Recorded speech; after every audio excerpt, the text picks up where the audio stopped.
And the top side, playing as Tenri, we have Snaek.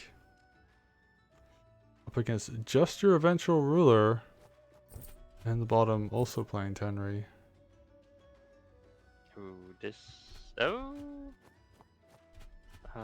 Snaek is going for not the classic opening. And. Alright, so I'm seeing opening like inaccuracies, I guess, in both of the openings.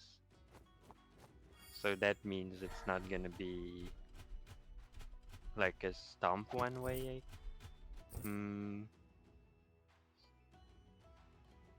Guess we'll have to see if like one of the commanders can manage to confirm a side and the other one can't. Then that's really gonna be game over, I guess. Right. I do kind of like this aggressive heal though from Snaek. Like that commander's going to be able to bully that sword away fairly effectively. And like the sword actually doing a bit of counterplay there, taking out that village. So it's looking like, I guess Snake's like a tiny bit behind, but not massively so. And actually I think this turn is going Yeah. to swing it back to even, so. And dude, they're getting Still the not groove leads, sure. so. I'm still not sure who's gonna come out on top of this opening, to be honest. Ooh, they get the coin flip on that village. So just your eventual Yeah, ruler, yeah, they're not in a bad that's spot. that's really gonna help getting the coin flip.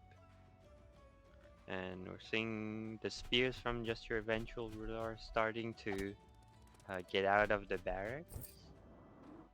Right, yeah, balloon coming in there. Of course, this is in Memoriam, so there's very slow reinforced paths from both barracks. Lots of terrain blocking. So yeah, the balloon is going to be a big help there. And now I think we're going to see, yeah, both commanders are back up to full health. But I think Snake has an advantage here. I think we're going to see Tenri build groove a lot quicker. I think we're going to see them bully out this sword on the right hand side a lot better.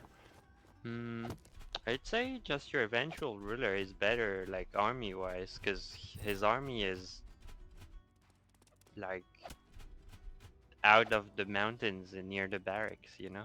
Yeah, and ooh, that's a very aggressive position for that sword and dog to be. Yeah, but there's not much over there, so Well, I mean, they're gonna yeah, they're gonna die. die, but yeah. And there's not really much of a punish, so yeah, they're trading 2 units for one sword. I don't think that's worth it. We're starting to see the balloon trolling a little bit. Here it comes. Tenri just building groove. That's because the swords aren't full health. Like usually you wanna attack something with the commander and have a sword crit to decap that village. This is gonna be like super contested early. And I think just your eventual ruler is ahead because they have they have more of a secured state on that specific contested village. Although I mean it's not by a lot, but I think they're ahead. Yeah, I would agree they're ahead. Snake having groove, although, oh, he's having to spend turns with Tenri just knocking stuff down. And that's Yeah. not ideal. Actually, that archer spear position isn't ideal either. Archer's going to be out of range to be able to do anything to help. Yeah. Just your eventual ruler still capturing that village turn after turn. Yeah, and wow, that's a huge phalanx of spears. Like just 5 of them right there in a block.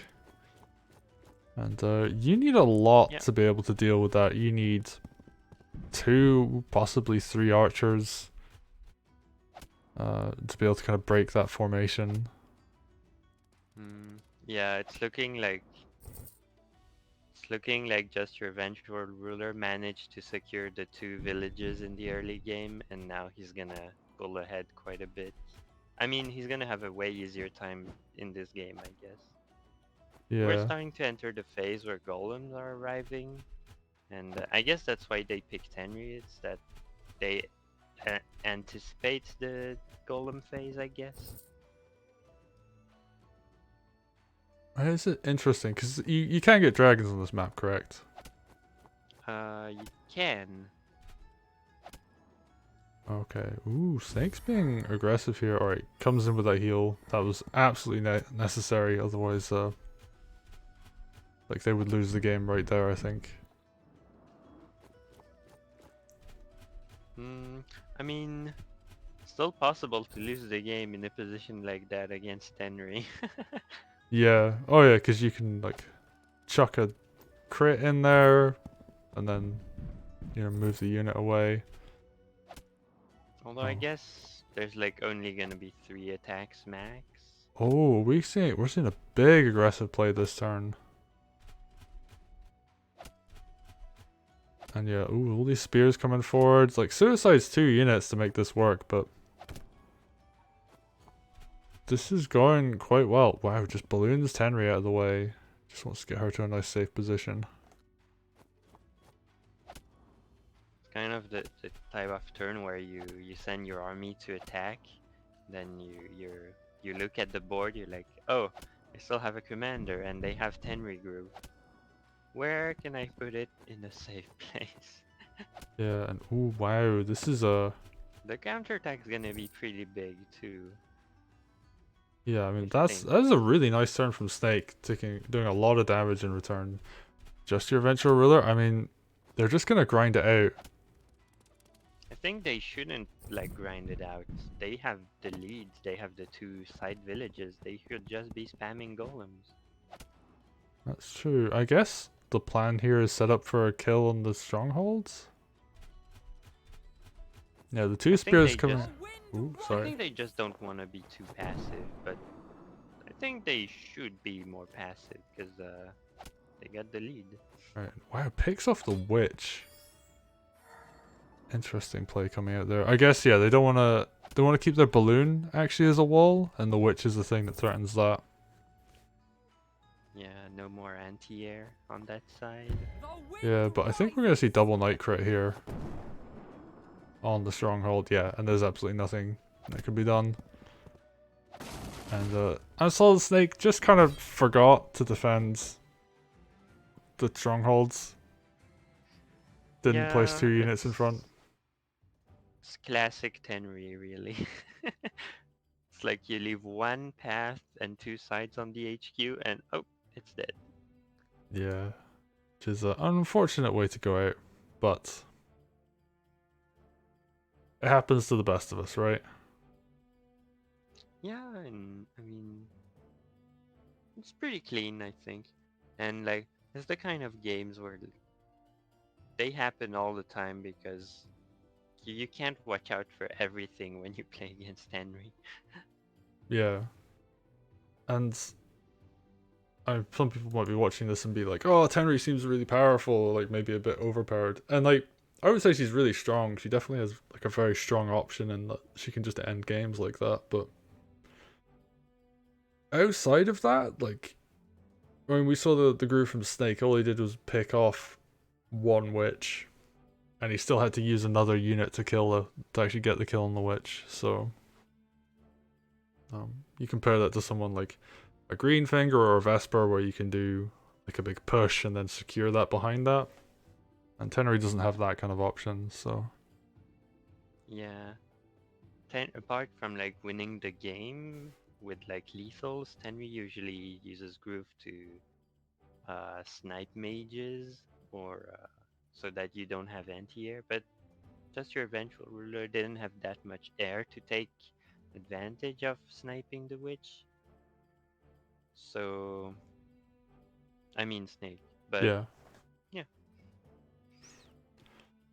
So yeah, Tenry's solid.